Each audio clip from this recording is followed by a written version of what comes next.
प्रिय विद्यार्थियों, पंडित नवल किशोर शर्मा राजकीय स्नातकोत्तर महाविद्यालय दौसा के एमकॉम फाइनल के समस्त छात्रों का इस वीडियो क्लास में मैं हार्दिक स्वागत करता हूँ। साथियों, पिछले वीडियो लेक्चर में हम मैनेजमेंट ऑफ पब्लिक एंटरप्राइजेस विषय को लेकर कुछ चर्चा कर रहे थे। हमने सार्वजनिक क्षेत्र के लाभों को जाना था कि सार्वजनिक क्षेत्र के क्या आर्थिक लाभ होते हैं, क्या सामाजिक लाभ होते हैं, और साथ ही हमने एक वीडियो में चर्चा की थी कि सार्वजनिक क्षेत्र की क्या हानि है, क्योंकि ऐसा नहीं है कि सार्वजनिक क्षेत्र के सिर्फ लाभ ही हैं और हानियाँ नहीं हैं। तो हमने लाभों की, आर्थिक हो चाहे सामाजिक, और हानियों की सबकी चर्चा विस्तार से की थी।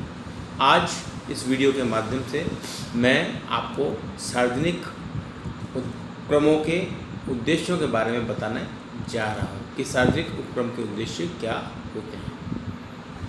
सार्वजनिक क्षेत्र का भारत के सार्वजनिक क्षेत्रों के संदर्भ में मुख्य उद्देश्य समाज की सेवा करना और आर्थिक विषमताओं को न्यूनतम करना है। दो मुख्य उद्देश्यों को लेकर सामाजिक उपक्रम कार्य कर रहे हैं। पहला उद्देश्य क्या है कि समाज की सेवा करना, सर्विस टू सोसाइटी। समाज की सेवा इनका प्राथमिक उद्देश्य है।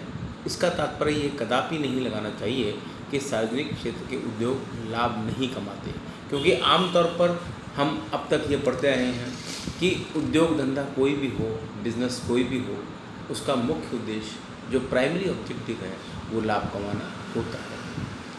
तो ऐसा नहीं है कि सार्वजनिक क्षेत्र का उद्देश्य लाभ कमाना नहीं है, इनका उद्देश्य भी लाभ कमाना है, परंतु इनका प्राथमिक उद्देश्य समाज की सेवा करना है और समाज की सेवा करते हुए लाभों का अर्जन करना है। तथा साथ में ही हम कह सकते हैं कि इनका एक उद्देश्य समाज में फैली आर्थिक विषमताओं को भी दूर करना है कि जो इकोनॉमिक डिस्पैरिटीज़ हैं उनको किस प्रकार से दूर किया जाए, ये भी सार्वजनिक उपक्रमों का एक उद्देश्य होता है। सार्वजनिक क्षेत्र समाजवादी अर्थव्यवस्था के प्रतीक हैं। भारत का सार्वजनिक क्षेत्रों के संदर्भ में सार्वजनिक क्षेत्र के निम्नलिखित उद्देश्य होते हैं। क्या उद्देश्य हैं? पहला उद्देश्य है आधारभूत उद्योगों की स्थापना।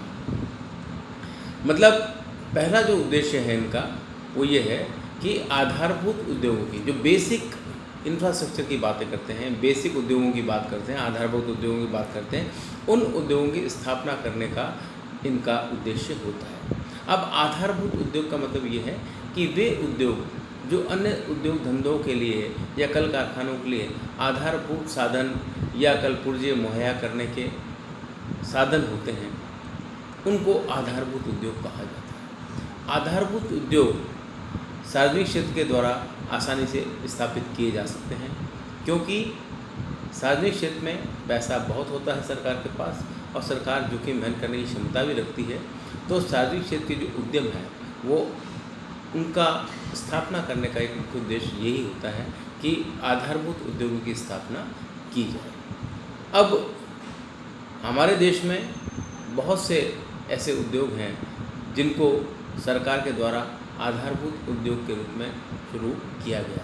अब चाहे वो लौह और इस्पात उद्योग हो, चाहे दवाइयों के क्षेत्र में हो, चाहे सामरिक क्षेत्र में हो, जैसे Bharat heavy electricals limited, Neelanchal Ispat Nigam limited, या Indian drugs and pharmaceuticals limited, या हिंदुस्तान एरोनॉटिकल लिमिटेड, ये सब आधारभूत उद्योगों की श्रेणी में आते हैं। तो सार्वजनिक क्षेत्र का पहला जो उद्देश्य है वो आधारभूत उद्योगों की स्थापना करने का होता है। दूसरा है अकुशल निजी इकाइयों का अंत करना। अकुशल निजी इकाइयों का अंत करने का मतलब ये है कि वे इकाइयाँ जो निजी क्षेत्र में चल रही हैं लेकिन सफलता प्राप्त नहीं कर रही, अकुशल हैं, निरंतर हानियों में जा रही हैं, ऐसे निजी उपक्रमों को चलाना सरकार और जनता दोनों पर भार पड़ता है। तो ऐसी औद्योगिक इकाइयों को बंद करना और उनको सार्वजनिक क्षेत्र में चलाना इसका एक अन्य उद्देश्य है। तीसरा उद्देश्य है आर्थिक नियोजन को सफल बनाना।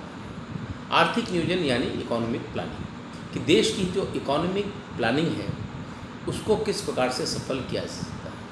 अब आर्थिक नियोजन को सफल करने के लिए हमें सार्वजनिक उपक्रमों की स्थापना करनी पड़ती है, क्योंकि सरकार का अपना एक एजेंडा होता है और उस सेट एजेंडे के तहत ये उद्योग धंधों की स्थापना करते हैं। आर्थिक नियोजन में ये तय किया जाए कि किस उद्योग की स्थापना करनी है, तो वो उसी उद्योग की स्थापना करते हैं। सरकारी क्षेत्र में सब काम संभव हो जाता है। निजी क्षेत्र में जरूरी नहीं कि सरकार जिस चीज़ को प्राथमिकता दे उसी क्षेत्र के उद्योग धंधे खोले जाएँ, क्योंकि निजी उद्यमी स्वतंत्र है, वो कोई भी उद्योग धंधा खोल सकता है। सरकार के आर्थिक नियोजन के अंतर्गत वो धंधा आता है या नहीं आता, इससे उसको कोई लेना देना नहीं होता है। लेकिन सरकार क्या करती है, उन्हीं उद्योग या उद्योग धंधों की स्थापना करती है, उन्हीं उपक्रमों की स्थापना करती है जो कि आर्थिक नियोजन या इकोनॉमिक प्लानिंग के तहत तय किया जाता है कि किन किन उद्योग धंधों को खोलना है। तो इकोनॉमिक प्लानिंग को सफल बनाने के लिए भी एक सार्वजनिक क्षेत्र का ये उद्देश्य है कि वो आर्थिक नियोजन को सफल बनाने के लिए कार्य करते हैं। एक उद्देश्य है एकाधिकार स्थापित करना, मोनोपोली। वैसे तो हम सब अब तक जो पढ़ते आए हैं, मोनोपोली किसी भी दशा में ठीक नहीं मानी जाती है, चाहे उद्योग धंधा हो, चाहे सेवा क्षेत्र हो या कोई अन्य प्रकार। मोनोपोली के अपने बहुत से फ़ायदे हैं तो नुकसान भी हैं, और नुकसान ज़्यादा है। लेकिन फिर भी सार्वजनिक क्षेत्र का एक उद्देश्य एकाधिकार स्थापित करना होता है, क्योंकि बहुत से क्षेत्र ऐसे हैं जहाँ पर कि अगर निजी क्षेत्र को मान्यता दे दी जाए तो उससे बहुत सी समस्याएं खड़ी हो सकती हैं। उन सब समस्याओं से निपटने के लिए कोशिश की जाती है कि कुछ क्षेत्र ऐसे हों जहां सरकार का एकाधिकार हो और निजी क्षेत्र को उस क्षेत्रों में बढ़ावा न दिया जाए। तो एक इनका उद्देश्य एकाधिकार स्थापित करने का भी होता है। एक अन्य उद्देश्य है इनका देश की सुरक्षा करना। देश की सुरक्षा, सिक्योरिटी द कंट्री, सबसे इम्पॉर्टेंट है। अब देश की सुरक्षा का मतलब क्या है कि कुछ उद्योग धंधे इस प्रकार के हैं जो कि सीधे तौर पर देश की सुरक्षा से जुड़े हुए हैं। सपोज़ हम बात करें सामरिक उद्योग की, उन कल कारखानों की जहाँ पर गोला बारूद बनाया जाता है, जहाँ पर युद्ध सामग्री का निर्माण किया जाता है। तो ऐसे उद्योग यदि प्राइवेट सेक्टर में खोल दिए जाएं तो देश की सुरक्षा को खतरा हो सकता है। तो देश की सुरक्षा को खतरा न हो, ऐसा सार्वजनिक उपक्रमों का सोच है। और इसीलिए कुछ ऐसे उपक्रम हैं जो कि सार्वजनिक क्षेत्रों के द्वारा देश की सामाजिक सुरक्षा को ध्यान में रखते हुए खोले जाते हैं। एक अन्य उद्देश्य है राज्य की आय में वृद्धि करना।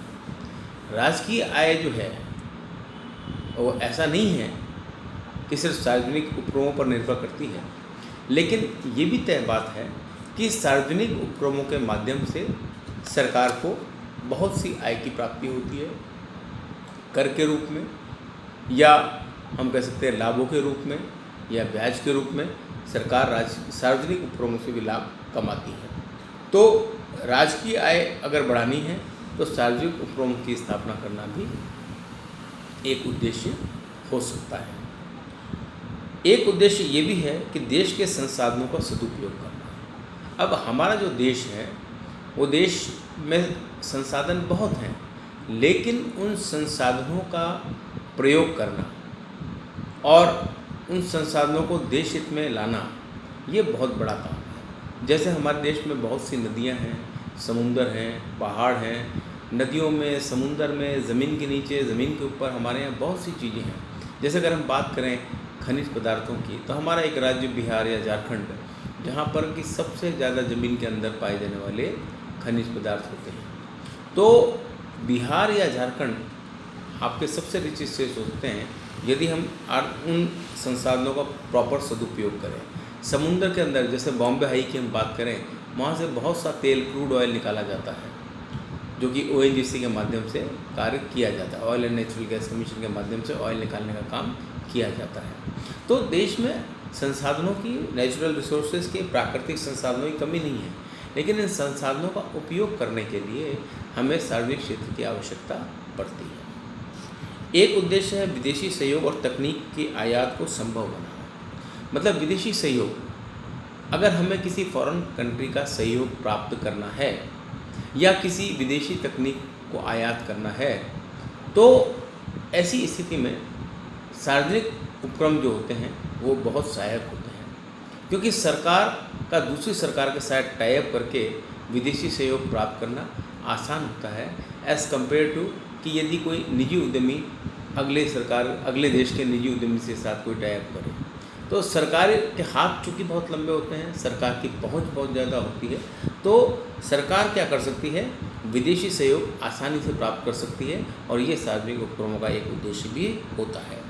साथ ही तकनीकी आयात को संभव बनाना। टेक्निकल नॉलेज, तकनीकी आयात जो है बेहद ज़रूरी है। कोई भी देश आज ऐसा नहीं है जो तकनीकी रूप से टोटली समृद्ध हो और किसी अन्य देश पर निर्भर ना करता हो। जैसे भारत देश में भी तकनीक एक से एक है, लेकिन कुछ क्षेत्र ऐसे हैं जहाँ हम तकनीक में पिछड़ जाते हैं, उस तकनीक को हमें विदेशों से आयात करना पड़ता है। तो जब विदेशों से तकनीक आयात का मामला आता है तो सार्वजनिक उपक्रमों का कोई मुकाबला नहीं है। वो आसानी से सार्वजनिक उपक्रम क्या कर सकते हैं, विदेशों से तकनीक का आयात कर सकते हैं और अपने देश के उपक्रमों को सहायता कर सकते हैं।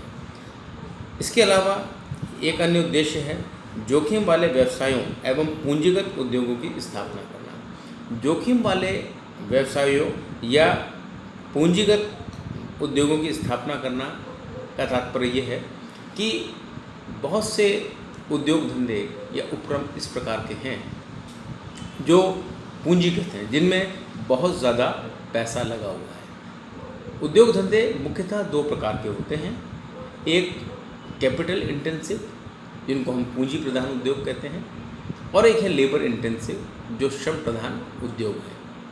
तो जो पूंजी प्रधान उद्योग हैं उसमें भी बहुत श्रमिक काम करते हैं, लेकिन पूंजी की प्रधानता होती है, उसमें करोड़ों अरबों रुपए में पूंजी लगी होती है, और इतने बड़ी पूंजी को जुटाना आमतौर पर निजी क्षेत्र के उद्यमों की बात नहीं लगती।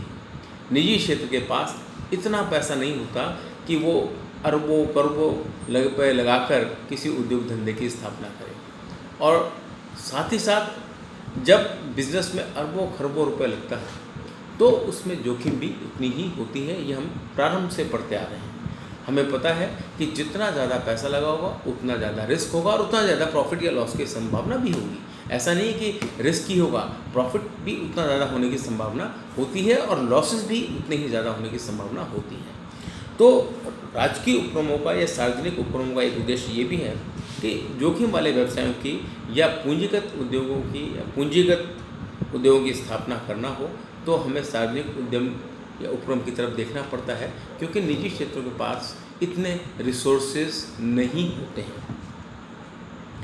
एक अन्य उद्देश्य सार्वजनिक क्षेत्र का ये है कि वस्तुओं की मांग और पूर्ति में संतुलन स्थापित करना, मतलब डिमांड और सप्लाई में बैलेंस बनाना। ये हम सब जानते हैं कि डिमांड और सप्लाई दोनों में पर्याप्त बैलेंस का होना ज़रूरी है। If the demand is more than supply तो क्या होगा, prices will go up, prices बढ़ जाएंगे। And if the supply side is higher, demand is low, तो वस्तुओं के दाम घट जाएंगे। तो ये चाहे डिमांड ज़्यादा हो चाहे सप्लाई ज़्यादा हो, दोनों ही स्थितियाँ ठीक नहीं मानी जाती हैं। तो बीच का रास्ता क्या है कि मांग और पूर्ति में पर्याप्त मात्रा में संतुलन होना चाहिए। यदि मांग और पूर्ति में पर्याप्त संतुलन है तो ऐसी स्थिति में क्या होगा कि प्राइसेस स्टेबल रहेंगे। तो ये जो काम है ये सार्वजनिक क्षेत्र बखूबी कर सकते हैं। ये भी सार्वजनिक क्षेत्र का एक उद्देश्य माना गया है। अंतिम उद्देश्य के रूप में हम कह सकते हैं अनुचित प्रतिस्पर्धा को रोकना। प्रतिस्पर्धा या कंपटीशन हम जानते हैं कि किसी भी उद्योग, व्यवसाय या सेवा क्षेत्र सभी के लिए आवश्यक है, क्योंकि यदि प्रतिस्पर्धा नहीं होगी तो कंपटीशन नहीं होगा तो क्या होगा। जब कंपटीशन नहीं होगा तो लोगों को जो है अच्छी सेवाएं या अच्छे उत्पाद प्राप्त नहीं हो सकेंगे। ये सब चीज़ें कब प्राप्त होती हैं, जब कंपटीशन आता है। अगर हम सेवाओं की बात भी करें या हम उत्पादों की बात भी करें तो हम देखते हैं कि उसके लिए प्रतिस्पर्धा का होना नितांत आवश्यक है। उदाहरण के तौर पर यदि हम बात करें किसी भी उत्पाद की, भारत में हम ले लें कि भारत में पहले 2 कारें बहुत बिकती थी, एम्बेसडर और फिएट, और सालों तक फिएट और एम्बेसडर कार का बोलबाला रहा। लेकिन फिएट एम्बेसडर ऐसा नहीं कि बुरी कारें थीं, लेकिन वर्तमान परिस्थितियों में यदि हम फिएट और एम्बेसडर कार की तुलना विदेशों की कारों से करें तो ये फिएट या एम्बेसडर जो कारें हैं ये कहीं टिक नहीं पाती। इसीलिए भारतवर्ष में भी आज एक से एक विदेशी गाड़ियाँ, एक से एक देश में बनने वाली गाड़ियाँ आ गई। तो ये कंपटीशन का ही कारण था, जिसके कारण से आज हम एक से एक गाड़ियाँ देख रहे हैं और उनका उपयोग कर रहे हैं। सेवा क्षेत्र में यदि हम देखें तो पहले हमारे देश में, सपोज हम एयर इंडिया की बात करें तो हमारे देश में केवल एक एयर इंडिया या इंडियन एयरलाइंस यही हुआ करती थी। इंडियन एयरलाइंस डोमेस्टिक फ्लाइट्स थी, एयर इंडिया फॉरेन कंट्रीज़ या अब्रॉड ले जाती थी और देश के नागरिकों के पास कोई चॉइस नहीं थी। जैसी सेवाएं वो दे रहे थे वैसी सेवाएं आपको लेनी थी। लेकिन आज सेवा क्षेत्र में भी बहुत तेज़ी से विकास हुआ।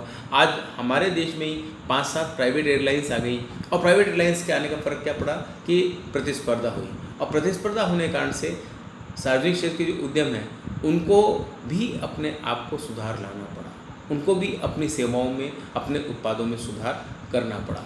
तो ये जो प्रतिस्पर्धा है ये बहुत आवश्यक है। तो निजी क्षेत्र से प्रतिस्पर्धा करने के लिए सार्वजनिक क्षेत्र के उद्यमों की भी स्थापना की जाने लगी।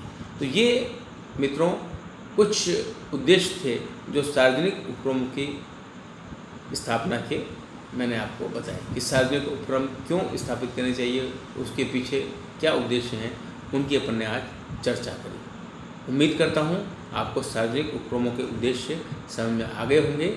अगली क्लास में अपन किसी अन्य टॉपिक पर चर्चा करेंगे। आज के लिए इतना ही समाप्त करता हूँ। धन्यवाद।